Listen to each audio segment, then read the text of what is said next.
evening, survivors. Paulie Jr. here, and welcome back to Vintage Story. It is evening, right? Yes, we're just cooking here, making up some strange meals. Can you do me a favor and just taste this for me, please?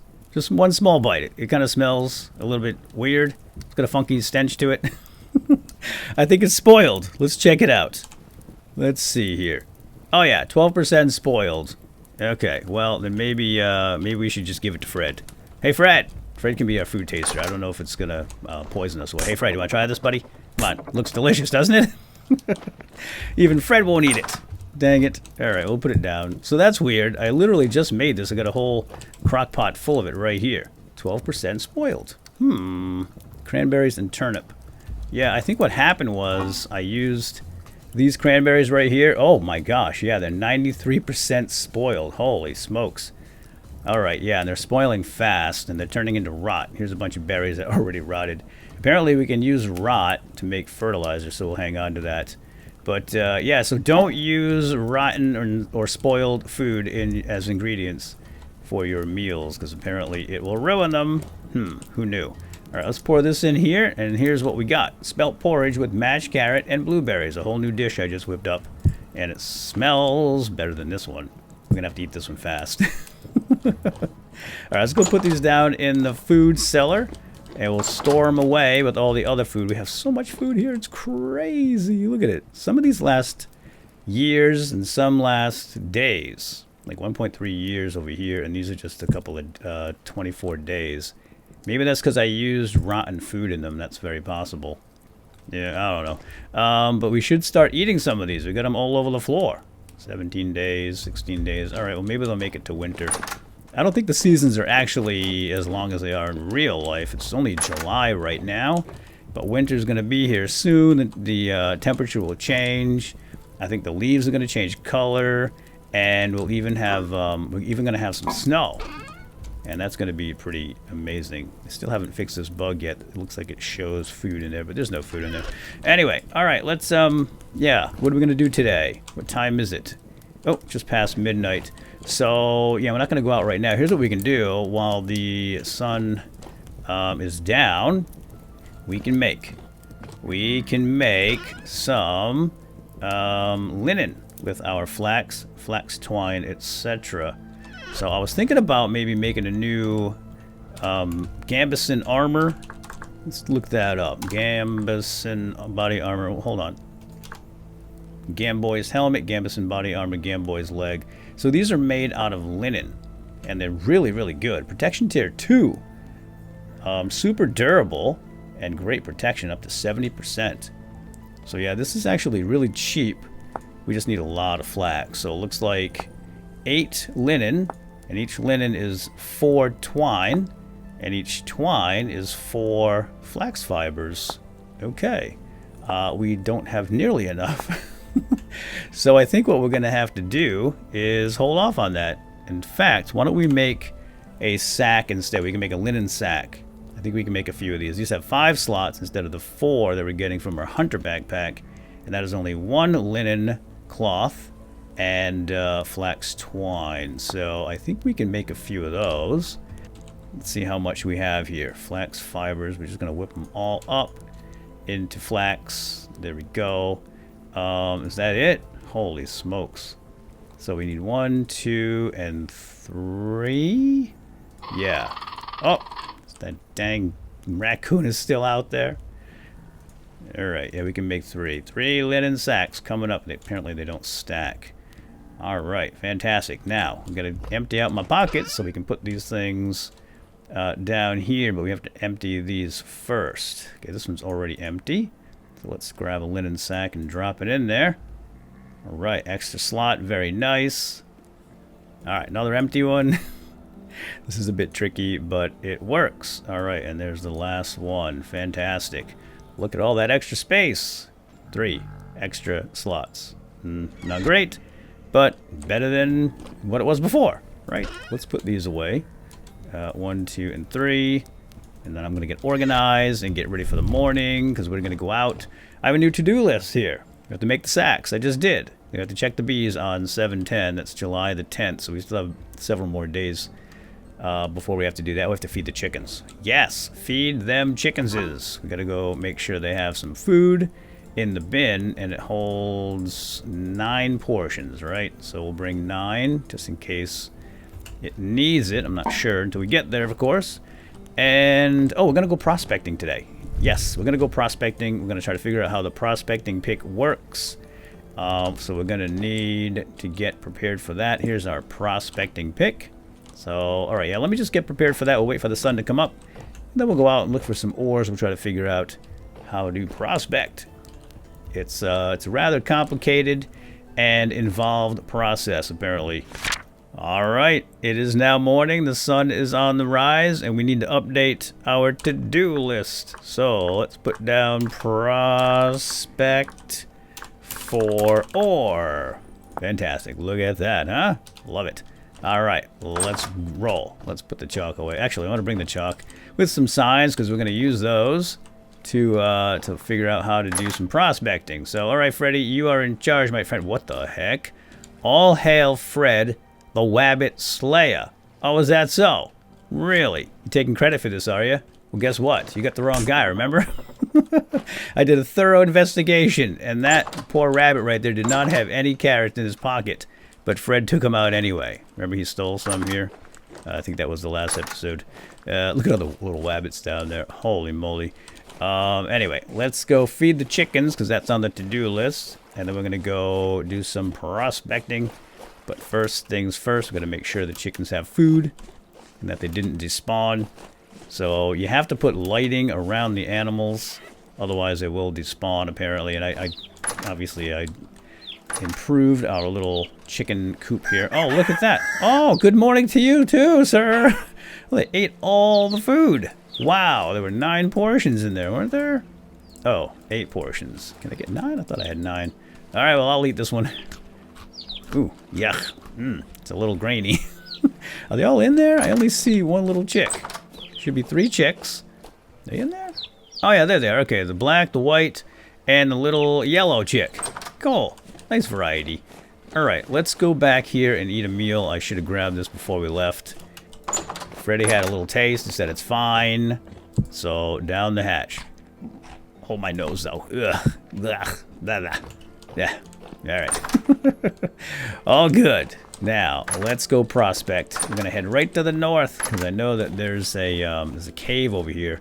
So the way this works is you have to prospect in rock. So we need to go find some rock. And I mean, we could dig down and find some rock, but there's a cave, and I figure we might as well just jump into a cave and do the prospecting there, because we might find the ores naturally just by seeing it. So I think it was up here by the peat. Oh, what is that? That looks like it's furry bacon. It's coming right at us too. So we do have the right to kill it. Self-defense, right? Okay, I don't want to get distracted. Let's focus on the prospecting pick and the ores. And I do believe this is the cave right here. Yeah, so here's the peat I was thinking of. And we have iron over here, but it's meteoric iron.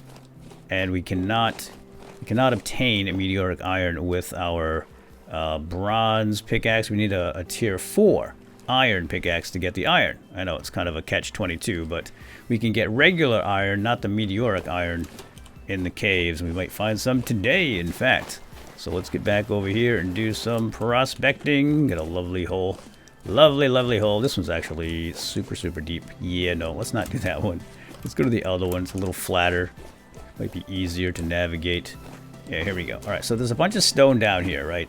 So you need to dig into stone with your prospecting pick in order to find the density of the chunk of any ores in this particular chunk is how it works. So there are actually 2 modes for this, and right now we only have 1 mode available until I activate the node search through a command, and I'll show you guys that command in a second. But this is the first one, density search mode, long range chance-based search. So the way this works is you just find some stone and you mine it. And then you lick your pick. No, that's what Yukon Cornelius does. We don't need to do that. Can I? Here we go, info log. Bring that back up. Yeah, okay, we need 2 more samples. So you're going to take 3 samples, and you can't take the sample too close to that one Got to be at least 3 blocks away from it. We'll just do this one right here. And within 16. One more sample necessary, so let's just go over this way. And we'll just grab one here on the side. See what we got. Oh, wow. All right, check that out. We have ultra high bismuthenite, 6.8% absolute, very poor cinnabar, very poor native copper, and minuscule amounts of magnetite. So we just triangulated, bring that back up, 3 traces of ore in this particular chunk. So a chunk is 32 blocks, right? So this is basically saying that it's not 6.8% of the block of the chunk is actually bismuthenite. Get back here. It's just saying when this world was created, there's a good chance, 6.8% chance, that there's some bismuthenite in the chunk itself. It doesn't mean it's actually here. It just says that during the generation stages, that was a good chance, high chance, very high chance, ultra high, according to what it says there. So yeah, don't even look at the 6.8. Look at the other. Look at the words itself. Ultra high. So that's 6.8. Apparently, is really high chance. So now that we know that there's some bismuthenite in this chunk, what we want to do is switch to the node search by pressing F. But I do have to activate it and then restart the game. But here's how you activate it. And this is all on the wiki, by the way.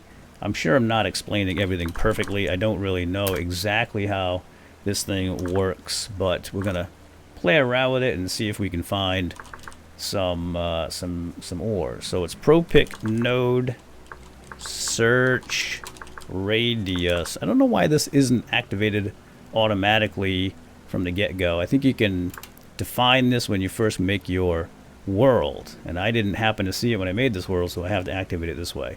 And then we have to enter in a value for the radius that we want to search for the node, which 8 seems like a good one to me. That is a 17 by 17 by 17 area, right? With us in the center. So there we go. Activated. And I think it said something over here in general. Okay, value 8 set. Yeah. So now I'm going to quit and come back, and then we should have our new node search here. Hang tight. Okay, we're back. And the node search should still be available. It sure is. We're going to switch to that right now by clicking on it. Short range exact search. And let's put some torches up here too, by the way, so we can see a little bit better. This is a nice big cave. We could just, well, walk around and look with our eyeballs to see if there's any bismuth. Oh, that is my preferred method of finding ores. It's right there. That is bismuthenite, as far as I can tell. So yeah, we know where it is, but that's okay, because now we can use our pick more intelligently, and I can maybe explain it a little bit more intelligently as well. So let's go back to where we were, and I'm going to get some signs in here, and we're going to get our pick out, and we're going to do our node search. So this obviously looks in a much smaller area. Again, the 17 by 17 by 17, and we know that there's a lot of ultra high chance of bismuthenite being here. So let's just go ahead and break a block right here. This thing's actually really slow, isn't it? Verified trace amount. So we have a trace amount right here, and we don't know exactly where in this area that trace amount is, but a trace amount means there's 1 to 9 blocks in our search area, our 8 radius, right? So we don't know what direction that is in, though. It could be left, right, up, down, wherever, right? So what we need to do is just move away from there. Now obviously we know it's over here, but normally when you're doing this, when you're prospecting, you're going to move away a little bit and break another block. Verified medium amount. So we know that it's over in this direction somewhere. So a medium means, I believe, according to the wiki, it was something like 20 plus, 20 to 40 maybe it was. So there's trace, small, medium, large, very large, and huge. And again, that just means the number of blocks in that particular search area. So we know there's medium here, and this is where I was going to do the signs to make it easier for us to remember this stuff.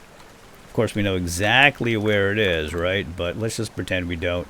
So medium amount, right? So medium amount here, and then we did a trace amount over here somewhere. Trace amount. Now, you don't have to use the signs. This is just for educational purposes, to make things visual, because I know some people learn better visually than just someone yanking at you constantly, right? So now we know. Trace, medium, so we're going to go over here and test. So pretend that doesn't exist right there. I would come over here, maybe break this block. Now it says small amount. All right, so let's put a sign here. Small amount. So small amount means between, I think, 10 and 20 blocks in our current search area. Again, the 17 by 17 by 17. So we know that since this is small and this is medium, we know that it's somewhere in between, right? So now we're going to go back toward the medium, and we're going to pretend we don't see that right there in front of us. And we're just going to bust this one right here.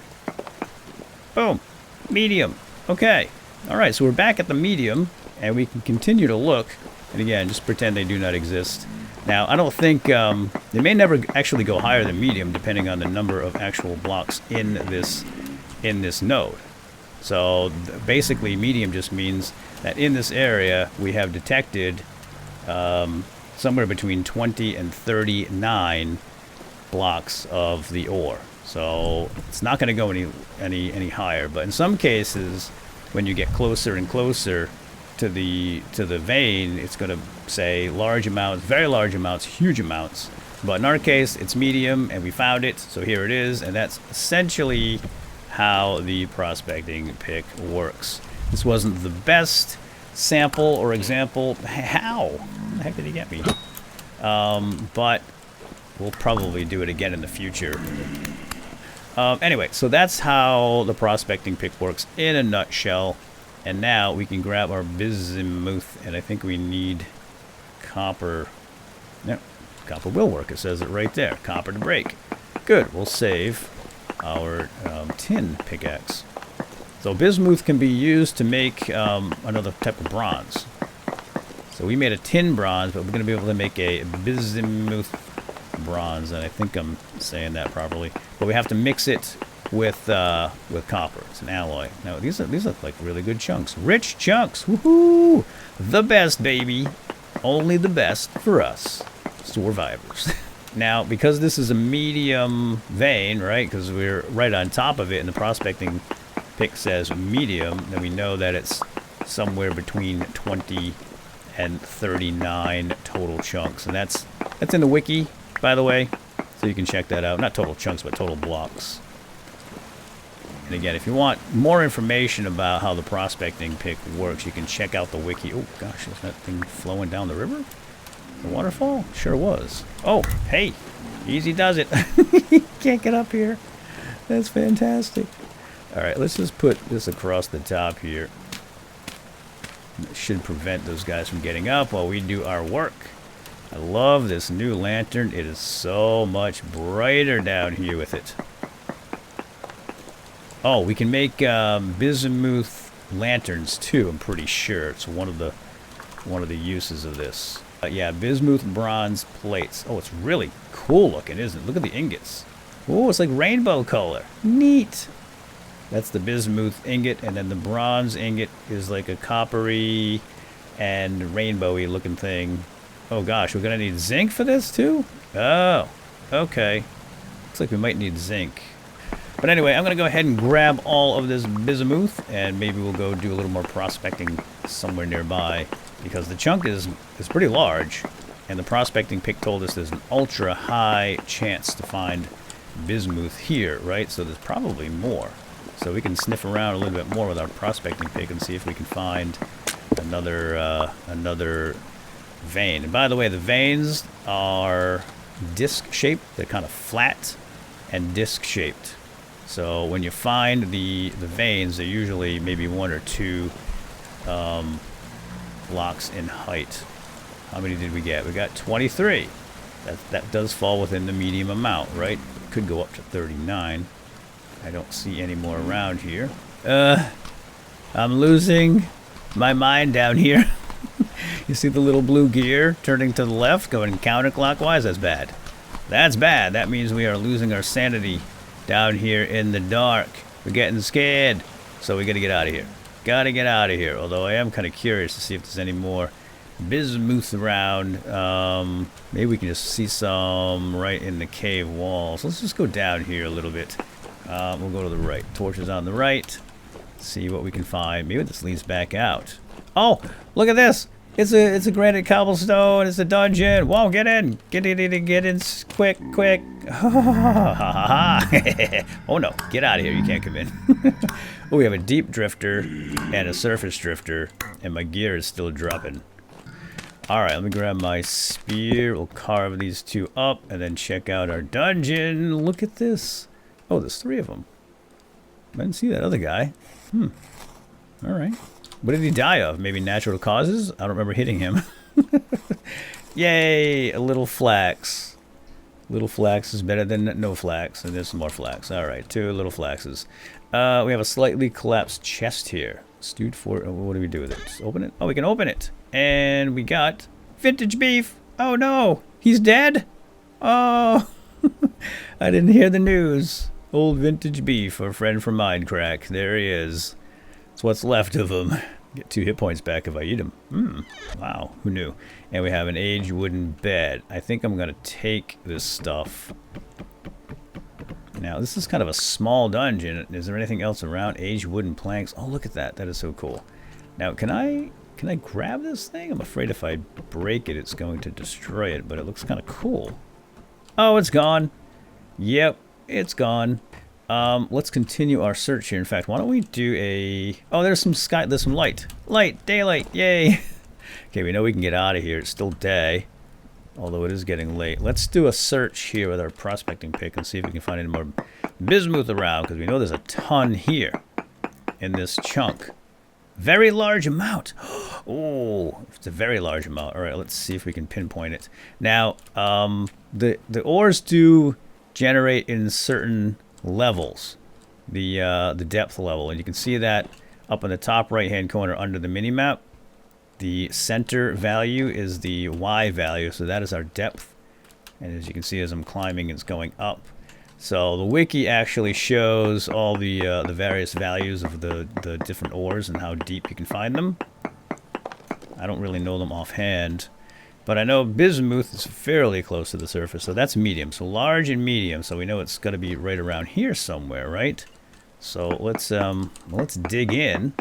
I think it might be off to the left a little bit. Could be down as well. I think we're a little bit too high. Let's go this way. Yeah, this whole chunk is loaded with bismuth. So we're probably going to run into a ton of these nodes everywhere. Very large. All right. We know medium there, large here, so it's got to be somewhere around here. I think I'm going to go down some. The gear is now turning to the left very, very slowly. And I guess that means we're not down as far. That's why it's not turning as rapidly. All right, let's check again. Medium. Okay, so here's what we know. We know it's back here a little bit. All right, guys, I'm back. And I've been digging around here trying to triangulate this very large node. So here's what I've got. I went back and got the size, by the way. So this is where we came in, right? And there was large over here and then like small there. We dug over here. We got large that way. Medium down here. I thought maybe it was beneath us. And then large over there. So we're getting away from the very large right here. So my guess is it's going to be above us or beneath us. So let's keep going up. Again, this is very large above us. See if we can see it. Very large. All right. Well, I should probably switch to my other pick. Oh, there it is. Okay. I didn't think it was going to be that high. Again, you can see the depths of the different ores and the wiki. I thought this was going to be a little bit lower than that. Oh, hi, buddy. I guess he didn't see us. All right. Well, let's block him out. I think that should keep him out. And go get our bismuth right up here. And there's going to be a very large vein of this stuff. So that's up to from 80 to 120. And then there's one after that one called huge. And that's 120 plus. And then that's it. That's pretty much it. Should we go up the shaft here? Is this going to be bad for my sanity? We still have our lantern up here, so we should be good to go. Yeah, all this is going to be a massive relatively disc-shaped, what is that? Obsidian. Node. So, yeah, this is going to take some time. I'm just going to do this off camera, guys. I think we should just call it quits right here for now. This episode is long enough, and that's pretty much how the prospecting pick works, at least in a basic sense. I didn't really cover all the ins and outs and the nuance. I mean, there's a lot more intricacy to it, and if you are interested in that, check out the wiki. It explains pretty much everything if you really want to get into the numbers. If that stuff excites you, it doesn't excite me much, so that's why we didn't talk about it today, but at least you have the basics of how it works. And I'm going to go ahead and grab all of this bismuth. This is rich stuff, too. It's the good stuff. Look at that. We're going to have a ton. So with that, my friends, we're going to call it quits. Oh, look at my gear is spinning in the other direction now. 1:13 in the morning. Maybe because we're closer to the surface? Maybe it's right above us. I can smell grass and flowers and furry bacon or something. I don't know. All right, let's grab one. Let's grab one and make sure it's real. Let me give it the bite test. Nom, nom, nom, nom. Yeah, it's fine. Ow, I think I broke a tooth. Dang it. I need a dentist now. All right, that's it for now, folks. Hope you enjoyed, and we'll see you next time. Have a good day. Bye-bye.